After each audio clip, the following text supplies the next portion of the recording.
I've beaten Skyrim without ever leaving Whiterun. But why would anybody want to do that? I want you to imagine the following. You start a new Skyrim save file for the 679th time, like normal people do, but then realize that because the game's world is filled to the brim with side quests and dungeons and is so vast and beautiful and other adjectives that you completely forgot about the main quest? Well, yes, obviously, because that's literally the Skyrim experience for about 90% of the players on their first playthrough. And that's why in this video I made Skyrim take place entirely in Whiterun. No vast open world, no dungeons, no side quests, no distractions. Just the main story. But why Whiterun, you ask? Well, I could say something like, the unique architecture of Whiterun allow for very interesting possibilities regarding the solvability of the main story quest. But you know that's bullshit, I know that's bullshit, I just wanna know if it's even possible and watch things break and fall apart. And because it's Skyrim, I think we all know that things will break and fall apart. So what are we waiting for? Let's go. Hey, you're finally awake. Yes, Rayloff, I am awake and would really appreciate it if this intro could be skipped. I haven't played Skyrim in some time, so I forgot what a drag this sequence can be. But since it seems like we are stuck here for a while, let me explain to you what exactly I mean when I say the entire game takes place in Whiterun and how I'm actually planning to achieve this. The answer to that question is actually quite simple: console commands. You see, one thing that makes Skyrim so great is that our Lord and Savior Todd allows us players to alter the fabric of space-time itself if we wish to do so, be it by mods or the in-game console. And my plan for this playthrough is to simply spawn literally every single NPC and item needed to complete the main quest into Whiterun and see how it goes from there, I guess. Making this more of an experiment than a challenge run. But of course, I'm going to limit myself to only items I can find in Whiterun and throughout the main quest, since I am not allowed to leave the city. So with that out of the way, let's move on to the character creation. As for the race, I'm going to pick an orc because I don't plan on using much magic in this run. And since I'm pretty much going to be an almighty entity spawning people into existence out of thin air, it's only fitting that I look like one. Ladies and gentlemen, meet Harold. From accounting. I don't know, I just think he looked like the type of guy who would normally sit in a cubicle for 8 hours a day. The first half hour or so I played the game as intended. I make my way to the chopping block, and after the dragon interrupts my well-earned beheading, I watch Hedva being briefly possessed by a demon and because of that decide to escape Helgen with Rayloff. He's way cooler anyway. I also discover that Harold seems to have a past in pro wrestling, which is quite convenient since I am not going to pick up any items until I'm in Whiterun. So I continue my way throwing fists at Imperials and sneaking past bears, and once I'm outside of the cave I activate the warrior stone and pretty much just make a beeline straight to Whiterun, letting Harold take in Skyrim's beautiful landscape for one last time before trapping him inside Whiterun for the rest of his existence. After arriving at the Purgatory, I meant Whiterun, I headed straight to the Jarl to report the dragon attack on Helgen. He of course believes every single word from me even though he's never seen Harold before, and immediately sends me to his court wizard Farengar, who wants me to retrieve the Dragonstone tablet from Bleakfall Sparrow. You see, up until now there was no problem following the main quest since it just led from the beginning of the game all the way to Whiterun anyways. But now the game wants us to actually leave the city and we can't have that, can we? So I step outside and make my way to the town square where Harold can finally unveil his true power to the world. His powers of course being summoning people that are important to drive the plot forward into existence. Now I could bore you to death with a step-by-step explanation on how exactly I did this and which problems I stumbled onto and what's the difference between the base ID and the reference ID, but everything you guys really need to know is that I basically went to the wiki, compiled a list of about 37 NPCs that are required to complete the main story, and am now spawning every single one after another into Whiterun. So a few console commands later the NPCs appear out of nowhere and wait, what's happening? You're not supposed to fight? Stop it!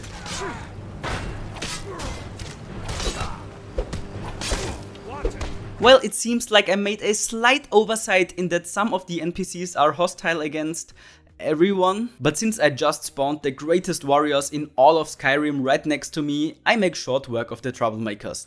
Thank you, Gerda. But as soon as the fight was over, I encountered another problem. It seems that the NPCs are not quite happy about the fact that they suddenly got teleported thousands of miles away from where they actually belong to. And very calmly, I might add, try to get the hell out of here. Also, they seem a bit confused. Welcome to the College of Winterhold.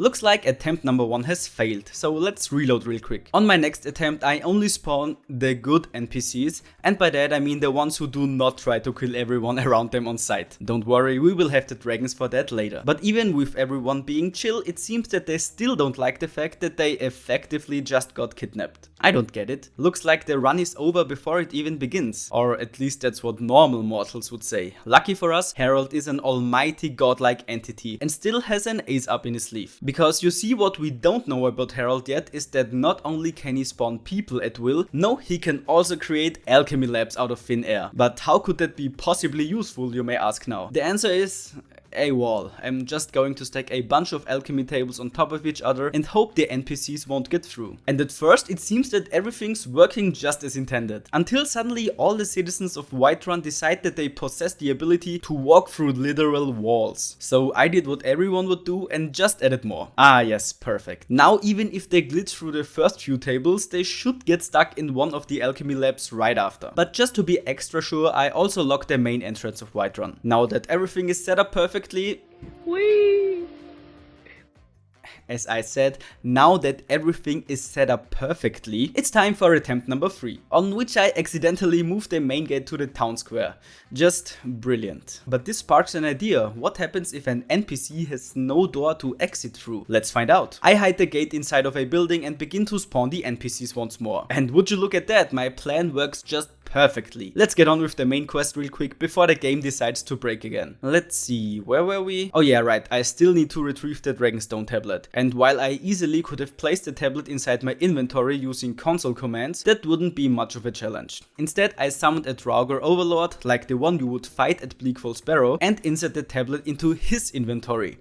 Big brain move right there. You can literally feel the immersion. So after the Draugr got absolutely massacred by an angry mob, I head back to Farengar, who for some reason does not approve of my methods of retrieving the Dragonstone tablet. Because as far as he is concerned, I haven't even left Whiterun yet. Which is technically the truth, I guess. But technically, I also got the tablet, so from now on, let's just handle it like that. If I can't proceed but have theoretically met all of the quest's requirements, I will manually skip the particular step I'm currently stuck on. Otherwise, there's just no way I could progress, like ever. Next, the Jarl wants me to meet Irileth outside the city and fight my first dragon. Obviously, I can't go outside the city and Irileth is right here, so the next step would be to defeat the dragon.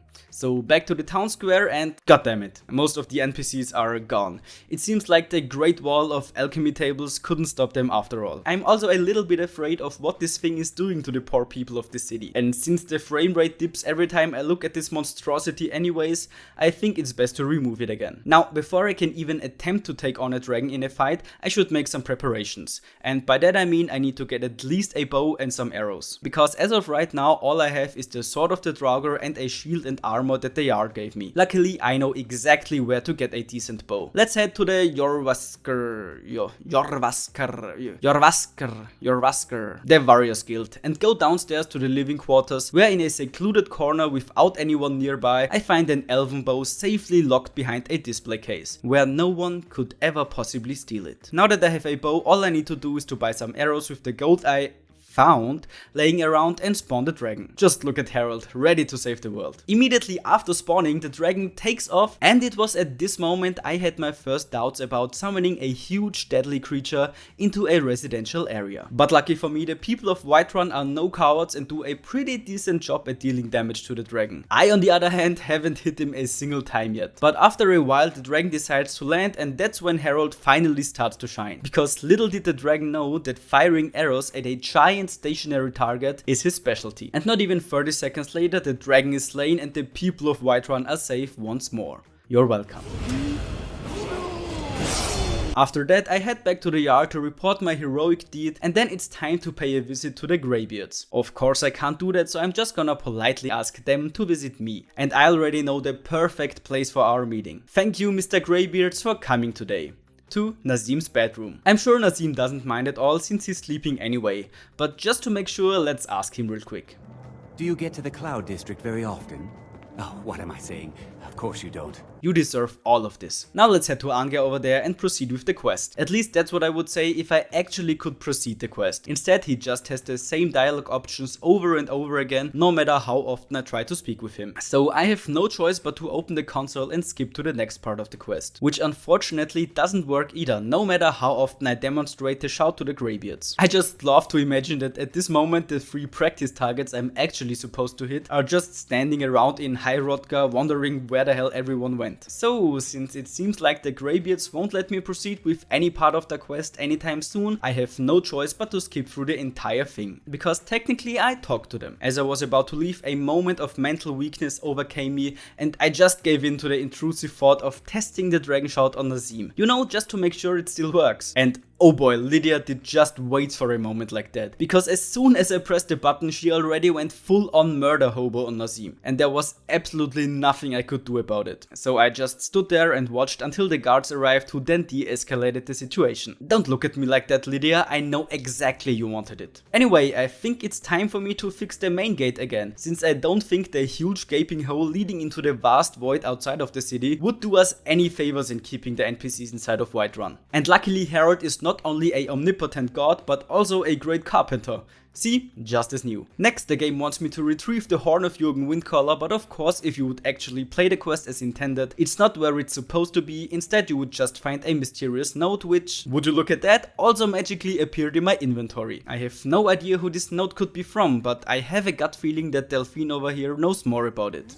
If it's simple and strong. Or maybe not. But what is that? Now the horn we were looking for just magically appeared right at our feet. Today must truly be our lucky day. Let's go bring the horn back. But since our usual meeting spot turned into a crime scene, I just spawn him right here and literally dangle the horn in front of his face. Unfortunately, to no avail. Maybe he's becoming senile. Maybe he wants nothing to do with me after he saw how Lydia obliterated Nazim. Or maybe Skyrim is just not intended to be played this way. Guess we'll never know. The next quest has me talk to Delphine again, and since all of our previous attempts at keeping the NPCs in the city failed, we try out a new strategy. I like the idea of removing the main gate of the city, but since that opens up a huge hole for everyone to just walk out, let's try the same thing but in Dragon's Reach. And being the masterful carpenter Harold is, he just hides the exit to Whiterun real quick, which reveals that behind the door is nothing but a black void. Maybe this is it. Maybe this time we finally made the inescapable prison we always aspired to create. So I spawn all of the NPCs again, and this time Delphine actually acknowledges my existence. All I have to do now is to follow her. And since she can't possibly leave Dragon's Reach, I think we should be good this time.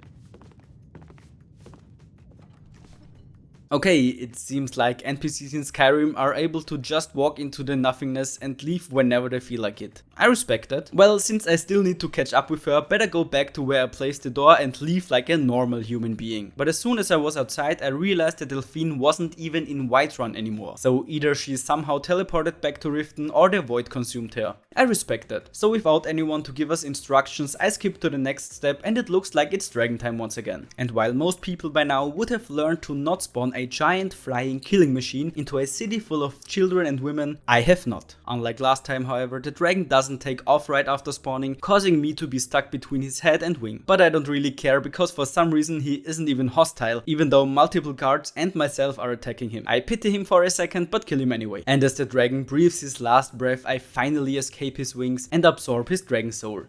Tasty. The next step is to once more talk to Delphine, so I spawn her again, and finally she seems to acknowledge me for real. Or at least a huge dragon skeleton lying in the middle of the road. No worries, go on, take a look, he's right there in front of you.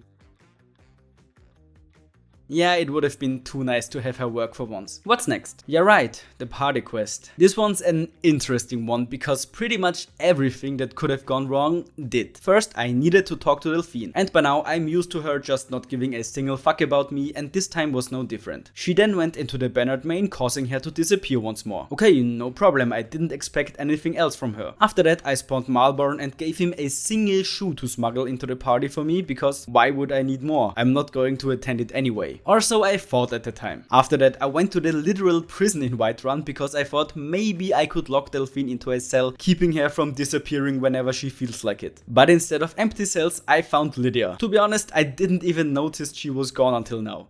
So your criminal past finally caught up to you, huh? Well, have a nice day. Okay, I am now in a prison cell with Delphine. I closed the door and locked it with the highest level lock you can possibly lock a door in Skyrim. Let's see how you escape now. I give up, just do whatever you want. So I put on the party clothing, because Delphine told me to do so and I have no more will left in me to oppose her, and talk to her. For what happens next, some people might think it's my fault for not remembering the quest or not paying attention to the dialogue. But I firmly believe Delphine just hates me and wants to make my life as miserable as possible. Because out of nowhere, I'm no longer in Whiterun. Yup, she just teleported me right in front of the house where the party takes place.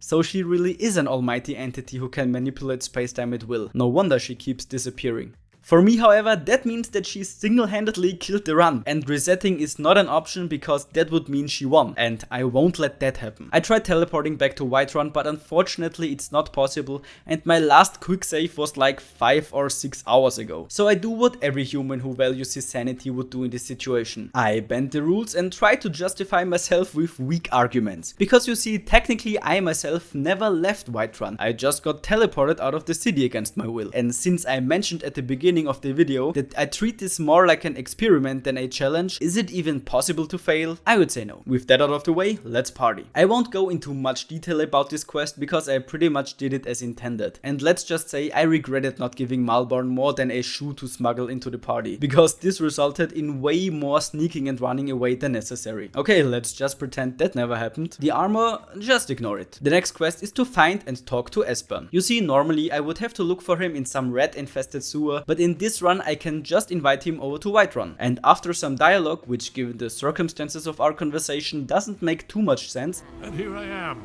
caught like a rat in a trap. I escort Esbern to Riverwood. In Riverwood, he tells me about Alduin's wall, which apparently holds the secret to defeating Alduin. The wall is located in the Skyhaven temple, meaning I cannot go there and have to skip this step. Just like the next one, because we cannot possibly spawn a whole ass wall inside Whiterun. Or can we? Believe me when I say I really tried to get this damn wall to spawn. I got the ID, I tried every console command I could find, I even asked ChatGPT if it's possible, but unfortunately it's not. Next up is the quest Throat of the World. Weird, I can't remember Nazim's wife being part of the main quest. Oh, and if you're wondering what's up with all those chests, I put them there in the hopes they do a better job at keeping NPCs from running away. Spoiler, they did not. Anyway, let's see if Arngeir is willing to talk to me this time. Come inside. The other masters will meet us there. Well, I guess not then. If you don't want to talk to me, then maybe your leader will.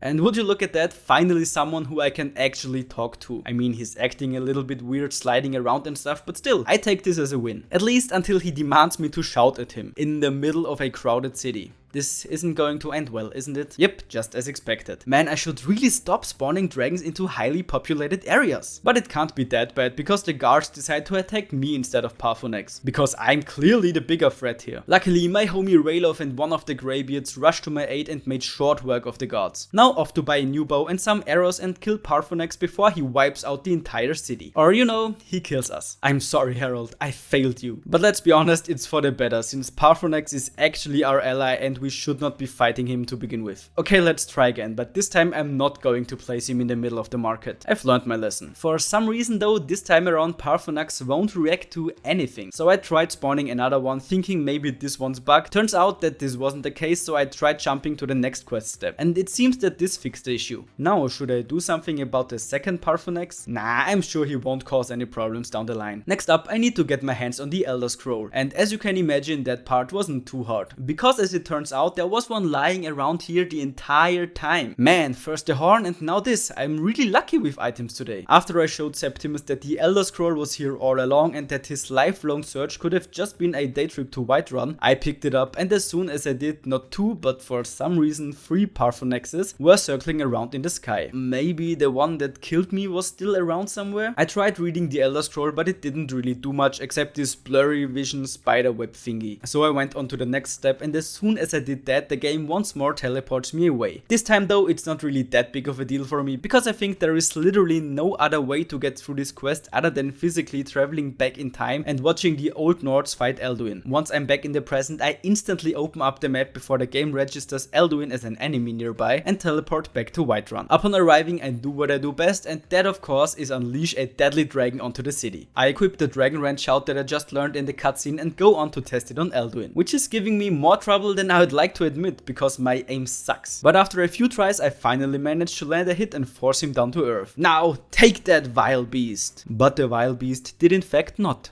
took it.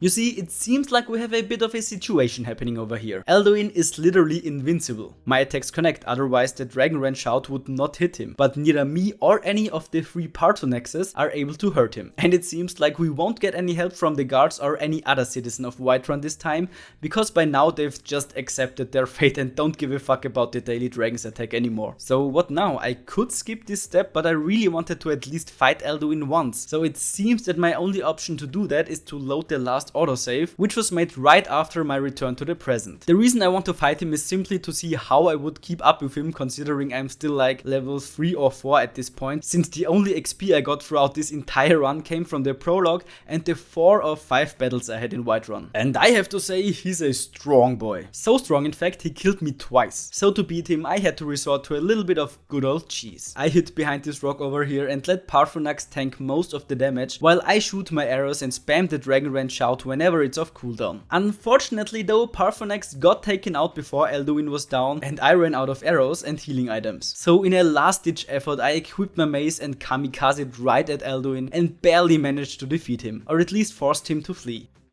Back at Whiterun, the 3 Parfonexes are still added, and I begin to think Whiterun might forever just look like this from now on. Not that I'm complaining, I think the dragons really add to the atmosphere of the city. Anyways, after a long time, the next quest actually takes place in Whiterun again. So I head up to Dragon's Reach and try to talk the Jarl into letting me borrow his palace to trap a dragon. Unfortunately, he won't let me do that until I arrange a meeting between the Imperials and the Stormcloaks to negotiate a truce. So that's exactly what I did. And what place could be more fitting for such an important meeting between the leaders of the 2 biggest armies in Skyrim than Nazim's bedroom. Truly neutral territory. And surprisingly, it really worked. I was able to talk to everyone as intended and even learned the Call of Dragon shout from Esbern. Now all that's left to do is talk to Rial once more, who seems to have gotten a little hot while sleeping, and go trap the snow dragon. This is quite straightforward, as all we have to do is to use our newly acquired shout to attract the dragon and then lure him into the trap, where he then slowly drifts into perfect position all by himself. How considerate of him. After a little chat, he tells me that Elduin hides in Sovngarde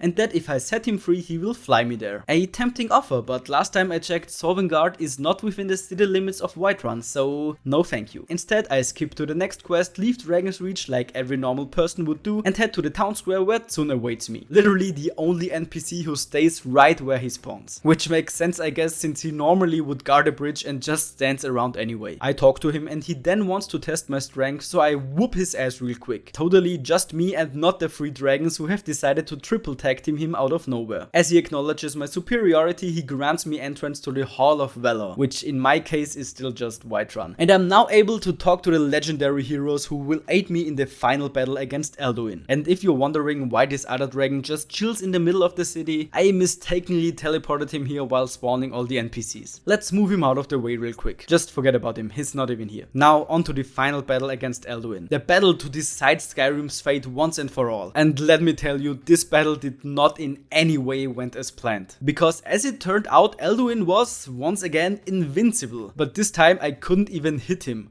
with anything. It seemed like every single arrow, spell, and even the Dragon Rant shout, which is required to force him to land, just had no effect on him. I tried every single console command I could think of. Recycle Actor, which should reset NPCs back to default, disabling and spawning him again, setting him from essential to a non-essential NPC. Heck, I even tried the kill command and it had no effect on him. It's just as if Elduin did not want to die. As if he's conscious and change the matrix of the game to be unkillable. Or Alduin is just a broken ass enemy and him being invincible is just a common bug. Which most likely is especially true when fighting him in the middle of a city he's never supposed to be to begin with. And yes, I made sure it's the right Alduin ID I'm using. I tried all of them, every single ID I could find on the internet, be it from the wiki, forums or even ChatGPT. Alduin was invulnerable every single time, but I really wanted to kill him since it's the final fight and it just felt like the right thing to do. So I came to the conclusion that the only way I could possibly defeat such a monster was to harness the power that Todd, our Lord and Savior, bestowed upon each and every one of us players. That's right, it was time to use mods. So I scoured the internet for hours until I finally found it. A mod so strong that even the bravest of Nord, the strongest of orcs and every dragon in all of Skyrim fear it. It's a insta-kill spell. I downloaded a spell that just insta-kills everything it hits. But will this really be enough to kill Alduin?